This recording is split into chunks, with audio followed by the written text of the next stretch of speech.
What if everything you were told about that explosion wasn't the full story? On January 28, 1986, millions of people watched in horror as the Space Shuttle Challenger broke apart in the sky just 73 seconds after launch. It was supposed to be a proud moment for America. A teacher heading to space, a symbol of hope, a mission broadcast live into classrooms across the country. Instead, it became one of the most shocking disasters in history. But decades later, questions still linger. What really happened to the crew in those final moments? Did the explosion tell the whole story? And why do some experts say the truth is far more disturbing than most people realize? This isn't just about a tragic accident. It's about the human reality behind the headlines and the details that were quietly buried beneath the smoke. Before we reveal what most people never heard, hit like and subscribe, because some stories deserve to be remembered. The launch that captured America, the morning of January 28, 1986, felt like a moment made for history. The air over Cape Canaveral was cold and sharp. The sky was a deep electric blue, and the sun shone bright on the launch pad. Families sat in the bleachers wrapped in warm jackets, many of them holding small American flags. Children waved handmade signs. Reporters packed the press area. Millions of people across the country were watching live on television, especially in schools, where teachers had wheeled in TVS so their students could watch together. This was not just another mission. It was STS-51L, the Challenger flight carrying Christa McAuliffe, a social studies teacher from New Hampshire. She had earned her seat through the Teacher in Space program, a national contest that had captured the imagination of the entire country. She was not a career astronaut. She was a regular person, a teacher, and that made her someone millions of Americans felt personally connected to. The rest of the crew were seasoned NASA professionals: Commander Francis Scobee, pilot Michael Smith, mission specialists Ellison Onizuka, Judith Resnik, and Ronald McNair, along with payload specialist Gregory Jarvis. Together, they stood for skill, courage, and the human desire to explore. They walked out to the shuttle, smiling and waving, completely unaware of a hidden danger already waiting in the right solid rocket booster behind them. The warning signs had been there since the night before. Temperatures had dropped lower than on any previous shuttle launch day. Ice had formed on parts of the launch pad. Engineers had raised serious concerns about the cold affecting the rubber O-ring seals inside the booster joints, seals that needed to stay flexible to work properly, but which become stiff and slow in freezing temperatures. Despite those warnings, the decision was made to launch. At 11:38 a.m., the countdown hit 0. The main engines roared to life, flooding the air with steam and smoke. Challenger rose slowly at first, then climbed upward into the bright morning sky. Cheers broke out from the crowd. Television anchors spoke with excitement in their voices. Children clapped as the brilliant white trail stretched across the sky. 73 seconds later, everything changed. People stared upward in confusion, waiting for the shuttle to reappear. It never did. What fell into the Atlantic Ocean in the moments that followed marked the beginning of the darkest chapter of the Challenger story. Shock, confusion, and the first search for a few terrible seconds after the explosion, nobody fully understood what they had just witnessed. The sky above Cape Canaveral showed two long white trails curling away from each other, drifting like torn ribbons in the cold air. To many of the families watching from the bleachers, it looked strange, but not immediately catastrophic. Some parents quietly told their children it might just be part of the mission. In classrooms across America, students clapped, assuming the shuttle had simply separated into its stages as normal. Inside Mission Control in Houston, the mood shifted instantly. Telemetry data went dead. Screens flickered. Voices overlapped on headsets as controllers tried to make sense of the sudden silence. Years of training kept the room from falling apart, but the quiet that settled in was filled with dread. When Flight Director Jay Green finally spoke, his words were slow and careful.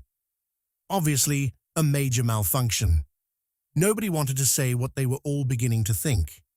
Minutes later, as television networks played back the footage over and over, there was no more room for doubt. This was a disaster. News anchors struggled to find words. Some stopped speaking mid-sentence, visibly shaken.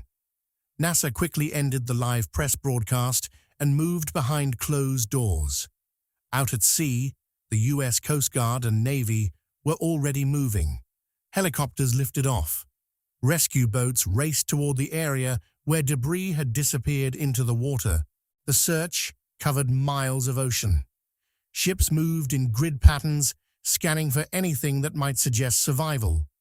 Floating helmets, life rafts, emergency beacons. Divers suited up and prepared to enter the cold Atlantic, but the ocean gave back only fragments. Pieces of Challenger began surfacing. Insulation, scorched metal panels, shredded wiring, sections of the orbiter's outer skin. On land, NASA representatives still spoke formally about search and rescue operations. But behind closed doors, they already knew the truth. The explosion had occurred at nearly 48,000 feet in the air. As the day turned to evening, searchlights from ships swept across the waves.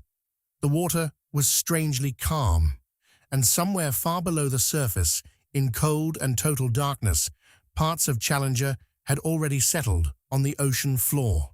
Within days, sonar teams would detect something far larger and far more significant than scattered debris, a discovery that would change everything.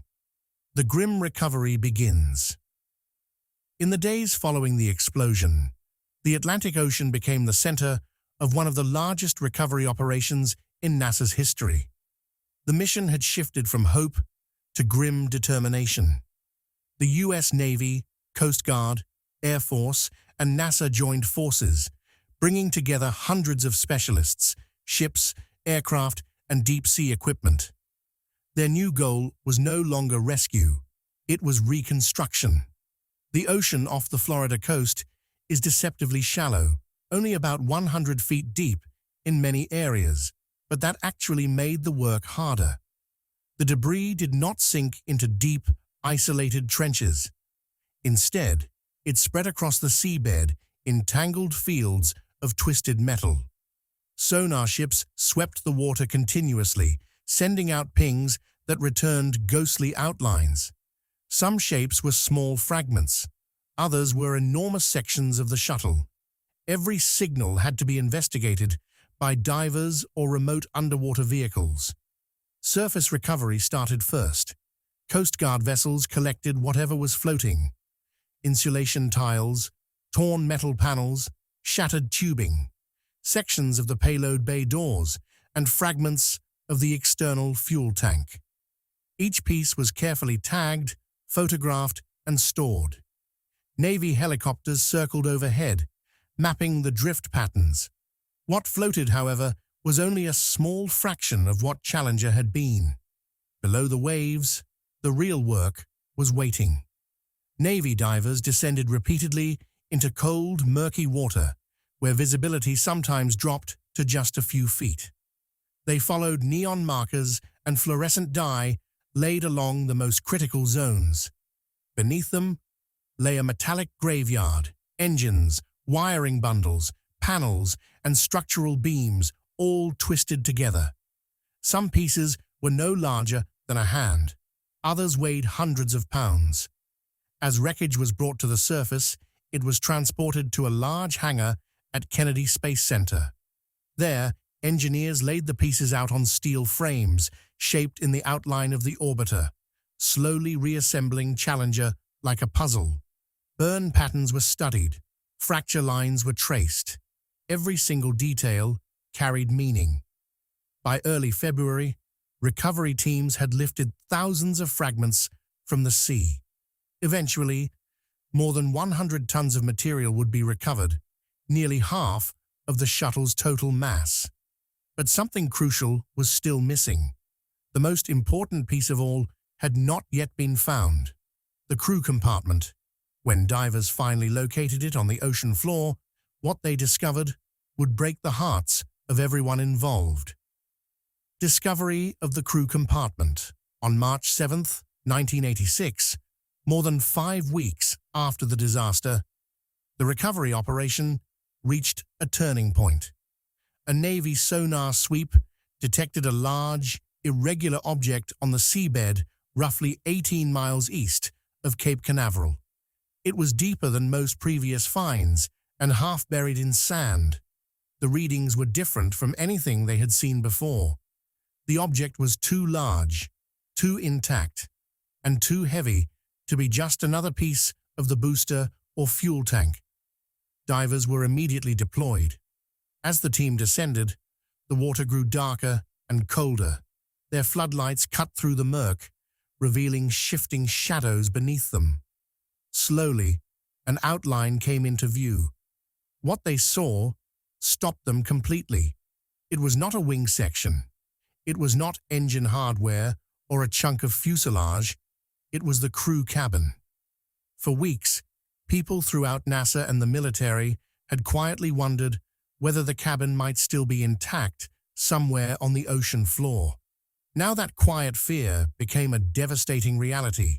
The compartment was heavily damaged, crushed in places, torn open in others. The windows shattered and the walls crumpled. But it was unmistakable. This was where the 7 crew members had spent their final moments. When the wreckage broke through the surface of the water, the deck of the recovery ship went completely silent. Navy and NASA officials stood in a quiet line as the remains were transferred aboard. There was no cheering, no relief, only grief and deep respect. The ship maintained strict security. No media was permitted anywhere near it. A flag was raised above the recovered structure. Once transported to Kennedy Space Center, the compartment was moved to a secure hangar. Teams of engineers, pathologists, and investigators carefully examined everything they found. Their analysis confirmed what mission footage and telemetry had already suggested. The crew cabin had separated from the shuttle in one piece during the breakup. Rather than disintegrating instantly, it had continued traveling upward, reaching approximately 65,000 feet, before arcing downward in a long, terrible fall that lasted nearly 2 minutes and 45 seconds. The final impact with the ocean, at over 200 miles per hour, was beyond survivable, and what was found inside the cabin revealed details about the crew's final moments that the world had never imagined. The search for the crew's remains. When investigators opened the crushed remains of the crew cabin inside the secure hangar at Kennedy Space Center, the entire nature of the work changed. The people inside that building were no longer just handling wreckage. They were handling what was left of 7 human beings who had given everything to the cause of exploration. The atmosphere shifted immediately. Voices dropped. Movements became slow and deliberate. Every step was taken with the utmost care. Among the twisted metal, shattered equipment, and collapsed interior walls, the divers had recovered what NASA later described only as crew remains. The exact details were never made public, out of respect for the astronauts' families, but those involved later acknowledged that the remains were fragile, fragmented, and often intermingled.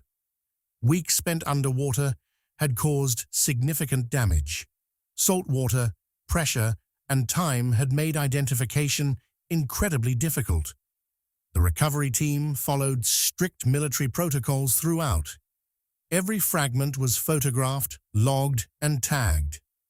Personal artifacts were carefully set aside for forensic analysis.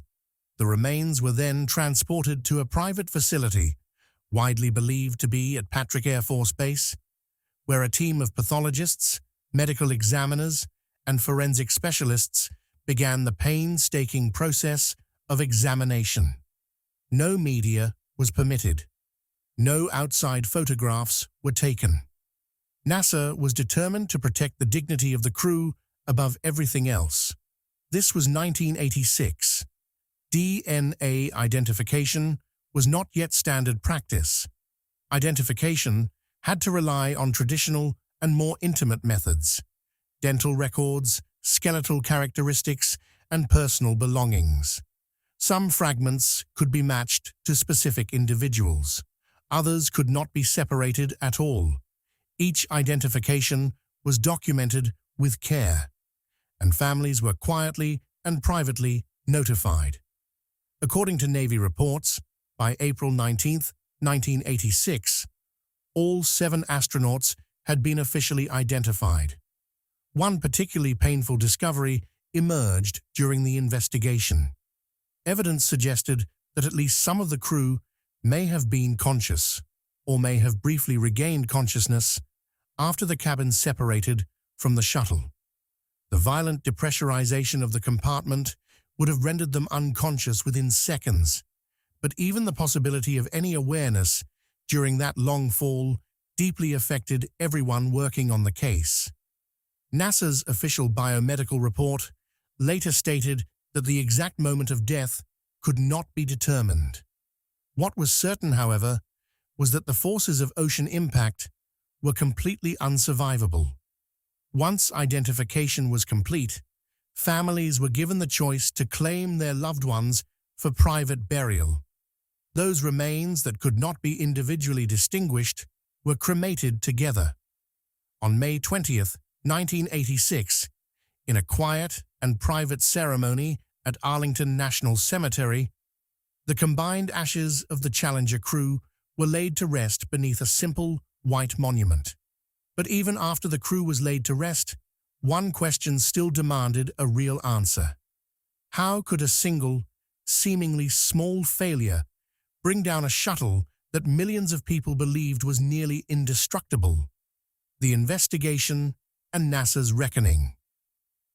As the recovery work wound down, the nation turned toward a harder question. How had this been allowed to happen? President Ronald Reagan appointed a special commission to find out. It became known as the Rogers Commission, led by former Secretary of State William P. Rogers.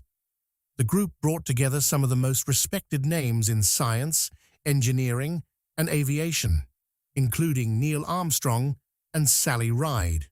Their job was not only to pinpoint the technical cause of the disaster, but to uncover every failure in judgment and process that had made it possible. The technical findings came first. Engineers on the commission traced the disaster directly to the right solid rocket booster, specifically to the field joint connecting 2 of its cylindrical sections.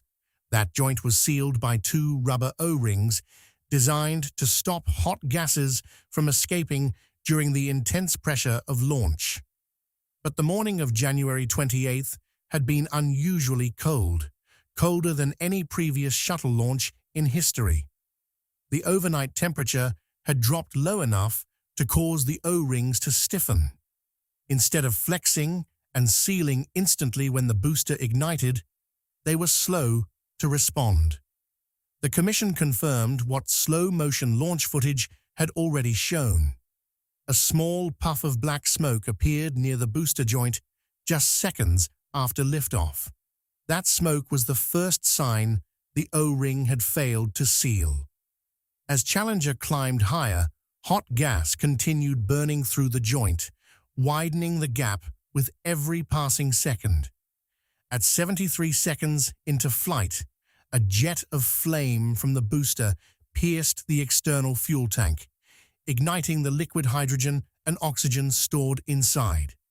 The tank ruptured and Challenger broke apart.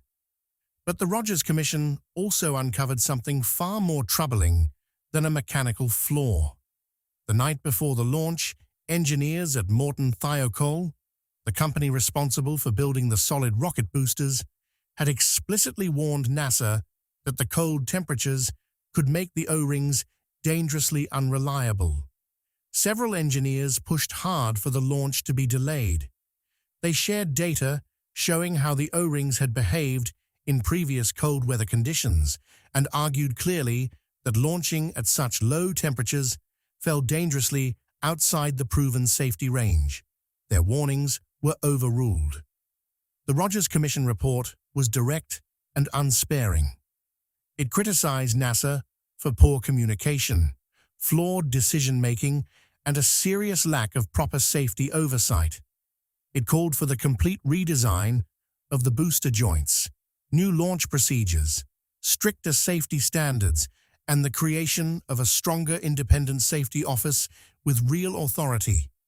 The Shuttle program was grounded for more than 2 years while all of those changes were implemented. For NASA, the findings were devastating, not just professionally, but personally. The agency was forced to accept that Challenger had not been lost because of some unforeseeable technical mystery. It had been lost because human beings made the wrong choices and because the system around them had allowed those choices to go unchallenged. Engineers who had once felt ignored were now actively encouraged to speak up. Meetings became more open. Safety checklists grew more detailed.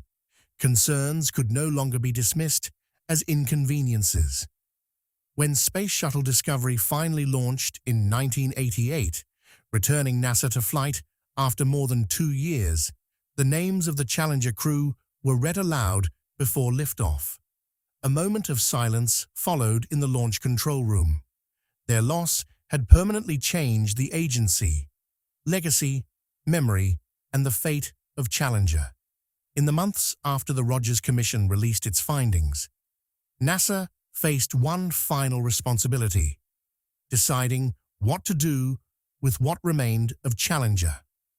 Inside a restricted facility at Kennedy Space Center, engineers completed the reconstruction of the recovered wreckage on a large steel framework. This reconstruction was never intended for public display. It existed for investigators, for engineers, and as a permanent physical reminder of what had gone wrong and why it must never happen again. When the analysis was complete, NASA quietly prepared a secure long-term storage facility to house the remains. Access was, and remains, strictly limited. The public has never seen them. The most deeply personal decision involved the crew's remains. Families were notified privately, and those remains that could be individually identified were returned to their loved ones for burial. For the fragments that could not be separated, the families came together and chose a place of shared dignity.